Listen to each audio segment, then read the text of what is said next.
ನಮಸ್ಕಾರ ಮನಿ ನೈನ್ ಕನ್ನಡದ ಎಕ್ಸ್ಪ್ಲೈನರ್ ಕಾರ್ಯಕ್ರಮಕ್ಕೆ ಸ್ವಾಗತ. ನಾನು ಮಲ್ಲನಗೌಡ ಮಾಲಿಪಾಟೀಲ್. ಮನೆ ಇವತ್ತಿನ ಎಪಿಸೋಡ್ನಲ್ಲಿ ನಾವು ಈ ಟ್ರಿಪ್ ಮಾಡ್ತಕ್ಕಂಥ ಸಮಯದಲ್ಲಿ ಕ್ರೆಡಿಟ್ ಕಾರ್ಡನ್ನು ಬಳಸಿದರೆ ಒಳ್ಳೆಯದಾ ಅಥವಾ ಡೆಬಿಟ್ ಕಾರ್ಡನ್ನು ಬಳಸಿದರೆ ಒಳ್ಳೆಯದಾ ಎಂಬ ವಿಚಾರವಾಗಿ ಒಂದಷ್ಟು ಡೀಟೇಲ್ ಆಗಿ ತಿಳಿದುಕೊಳ್ಳುವಂತಹ ಪ್ರಯತ್ನವನ್ನು ಮಾಡ್ತಾ ಹೋಗೋಣ. ನೀವು ನಿಮ್ಮ ಕುಟುಂಬದವರೊಂದಿಗೆ ಸಿಂಗಾಪುರಕ್ಕೆ ಹೋಗೋಕ್ಕೆ ಸಿದ್ಧರಾಗಿದ್ದೀರಿ. ನಿಮಗೆ ಸ್ವಲ್ಪ ಗೊಂದಲವಿದೆ. ನಿಮ್ಮ ಟ್ರಿಪ್ನ ವೇಳೆಯಲ್ಲಿ ಕ್ರೆಡಿಟ್ ಕಾರ್ಡನ್ನು ಬಳಸಬೇಕಾ ಅಥವಾ ಡೆಬಿಟ್ ಕಾರ್ಡನ್ನು ಬಳಸಬೇಕಾ ಅಂತ ಯೋಚನೆ ಮಾಡ್ತಾ ಇದ್ದಾರೆ. ಫಾರಿನ್ ಟ್ರಿಪ್ ಪ್ಲಾನ್ ಮಾಡೋದು ಸುಲಭ ಏನಲ್ಲ. ಟಿಕೆಟ್ ಬುಕ್ ಮಾಡೋದು, ಯಾವ್ಯಾವ ಜಾಗಗಳನ್ನು ನೋಡಬೇಕು ಅಂತ ಪಟ್ಟಿ ಮಾಡೋದು, ಎಲ್ಲಿ ವಾಸ್ತವ್ಯ ಹೂಡೋದು ಇತ್ಯಾದಿ ಎಲ್ಲವನ್ನು ಮೊದಲೇ ನಿರ್ಧಾರ ಮಾಡಿರಬೇಕಾಗುತ್ತೆ.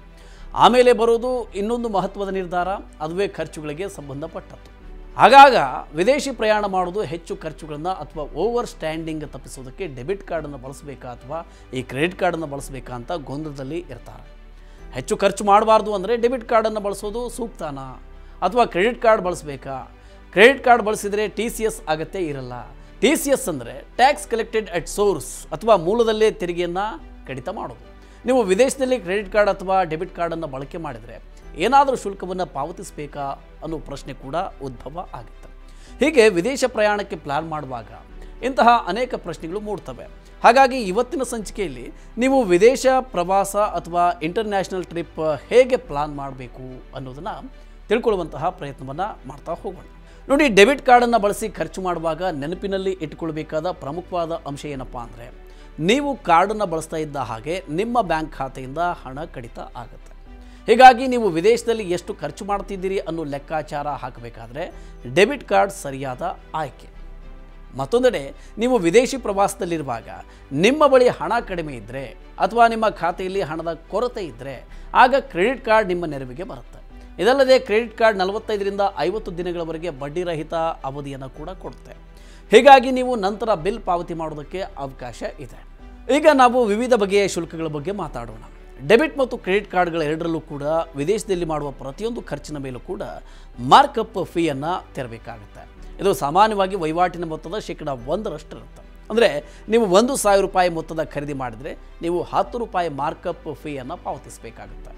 ಭಾರತದ ಹೊರಗೆ ಡೆಬಿಟ್ ಅಥವಾ ಕ್ರೆಡಿಟ್ ಕಾರ್ಡ್ ಮೂಲಕ ಮಾಡುವ ಪಾವತಿಗಳು ಬಹುತೇಕ ಫಾರಿನ್ ಕರೆನ್ಸಿಯಲ್ಲಿ ಇರುತ್ತೆ. ಕಾರ್ಡ್ನಲ್ಲಿ ಮಾಡುವ ವಹಿವಾಟಿನ ಮೌಲ್ಯ ಆ ದೇಶದ ಕರೆನ್ಸಿಗೆ ಕನ್ವರ್ಟ್ ಮಾಡಲಾಗುತ್ತೆ. ಪ್ರತಿ ವಹಿವಾಟಿಗೂ ಫಾರೆಕ್ಸ್ ಕನ್ವರ್ಷನ್ ಫೀಯನ್ನು ವಿಧಿಸಲಾಗುತ್ತೆ. ಇದು ಸಾಮಾನ್ಯವಾಗಿ %3.5 ಇರುತ್ತೆ. ಇನ್ನು ನಿಮಗೆ ಕೇವಲ ಬಡ್ಡಿ ಶುಲ್ಕದ ಹೊರೆಯಲ್ಲ, foreign currency transaction fee, withdraw fee ಅಥವಾ ನೀವು ವಿದೇಶದ ATMಗಳಲ್ಲಿ ನಗದು ವಿತ್ಡ್ರಾ ಮಾಡೋದಕ್ಕೆ ATM ಅನ್ನು ಬಳಸಿದರೆ ಕ್ಯಾಶ್ ಅಡ್ವಾನ್ಸ್ ಫೀ ಮೊದಲಾದ ಶುಲ್ಕಗಳನ್ನು ವಿಧಿಸಲಾಗುತ್ತೆ. ಈ ಕ್ಯಾಶ್ ಅಡ್ವಾನ್ಸ್ ಫೀ %3.5 ಇರುತ್ತೆ. ಇನ್ನು ರಿವಾಲ್ವಿಂಗ್ ಕ್ರೆಡಿಟ್ ಆಧಾರದಲ್ಲಿ %42 ಬಡ್ಡಿಯ ಶುಲ್ಕ ಇರುತ್ತೆ. ಅಥವಾ ವಿದೇಶದ ಖರ್ಚುಗಳ ಮೇಲೆ ಮಾಸಿಕ ಬಡ್ಡಿ ಶುಲ್ಕ %3.5 ಇರುತ್ತೆ. ಅದೇ ರೀತಿ ಡೆಬಿಟ್ ಕಾರ್ಡ್ ಮೂಲಕ ATMಗಳಲ್ಲಿ ಹಣ ವಿತ್ಡ್ರಾ ಮಾಡಿದರೆ ನಿರ್ದಿಷ್ಟ ವಿತ್ಡ್ರಾ ಫೀಯನ್ನು ವಿಧಿಸಲಾಗುತ್ತೆ. ಇದು ಕ್ರೆಡಿಟ್ ಕಾರ್ಡ್ಗಳ ಮೇಲೆ ವಿಧಿಸುವ ಶುಲ್ಕಕ್ಕಿಂತ ಗಣನೀಯವಾಗಿ ಕಡಿಮೆ ಇರುತ್ತೆ. ಪ್ರತಿ ವಹಿವಾಟಿನ ಮೇಲೆ ಸಾಮಾನ್ಯವಾಗಿ $125ರಿಂದ $150 ಫ್ಲಾಟ್ ವಿತ್ಡ್ರಾ ಫೀಯನ್ನು ವಿಧಿಸಲಾಗುತ್ತೆ. ಹೀಗಾಗಿ ನಿಮಗೆ ತಕ್ಷಣವೇ ಹಣ ಬೇಕು ಅಂದರೆ ನಿಮ್ಮ ಬ್ಯಾಂಕ್ ಖಾತೆಯಲ್ಲಿ ಹಣ ಇದ್ದರೆ ATM ಮೂಲಕ ಡೆಬಿಟ್ ಕಾರ್ಡನ್ನು ಬಳಸಿ ಹಣವನ್ನು ವಿತ್ಡ್ರಾ ಮಾಡಬಹುದು. ನಗದನ್ನು ಹಿಂಪಡೆಯೋಕೆ ಆದಷ್ಟು ಕ್ರೆಡಿಟ್ ಕಾರ್ಡನ್ನು ಬಳಸಬೇಡಿ. ಇನ್ನು TCS ವಿಚಾರವಾಗಿ 2023 ಅಕ್ಟೋಬರ್ನಿಂದ ಹೊಸ ನಿಯಮ ಜಾರಿಗೆ ಬಂದಿದೆ. ಒಂದು ಹಣಕಾಸು ವರ್ಷದಲ್ಲಿ ಒಬ್ಬರು $7 ಲಕ್ಷ ಹೆಚ್ಚು ಖರ್ಚು ಮಾಡಿದರೆ TCS ಅನ್ವಯ ಆಗುತ್ತೆ. ಒಂದು ಹಣಕಾಸು ವರ್ಷದಲ್ಲಿ ಡೆಬಿಟ್ ಕಾರ್ಡನ್ನು ಬಳಸಿ $7 ಲಕ್ಷವರೆಗೆ ಖರ್ಚು ಮಾಡಿದರೆ ಯಾವುದೇ TCS ಅನ್ವಯ ಆಗೋದಿಲ್ಲ. ಅಲ್ಲದೆ ಇಂಟರ್ನ್ಯಾಷನಲ್ ಕ್ರೆಡಿಟ್ ಕಾರ್ಡ್ಗಳ ಮೇಲೆ ಈ TCS ಇರಲ್ಲ. ಇದನ್ನು ಲಿಬರೈಸ್ಡ್ ರೆಮಿಟೆನ್ಸ್ ಸ್ಕೀಮ್ ಅಥವಾ LRSನಿಂದ ಹೊರಗಿಡಲಾಗಿದೆ. ಇನ್ನು ವಿದೇಶದಲ್ಲಿ ಖರ್ಚು ಮಾಡುವಾಗ ನಿಮ್ಮ ಡೆಬಿಟ್ ಅಥವಾ ಕ್ರೆಡಿಟ್ ಕಾರ್ಡ್ನ ಮೇಲೆ ವಿಧಿಸಲ್ಪಡಬಹುದಾದ ಹೆಚ್ಚುವರಿ ಶುಲ್ಕಗಳನ್ನು ಲೆಕ್ಕ ಮಾಡಿ ಆಮೇಲೆ ನೀವು ಯಾವ ಕಾರ್ಡನ್ನು ಬಳಸಬಹುದು ಅನ್ನೋದನ್ನು ನಿರ್ಧಾರ ಮಾಡಿ. ಈ ರೀತಿಯ ಇನ್ನಷ್ಟು ಮಾಹಿತಿ ಮತ್ತು ಪರ್ಸನಲ್ ಫಿನಾನ್ಸ್ ವಿಚಾರಗಳಿಗೆ ಡೌನ್ಲೋಡ್ ಮಾಡಿ ಮನಿ ನೈನ್ ಕನ್ನಡ ಆ್ಯಪ್ ಹಾಗೂ ಯೂಟ್ಯೂಬ್ನಲ್ಲಿಯೂ ಸಬ್ಸ್ಕ್ರೈಬ್ ಆಗಿ, ಲೈಕ್ ಮಾಡಿ, ಶೇರ್ ಮಾಡಿ. Thank you.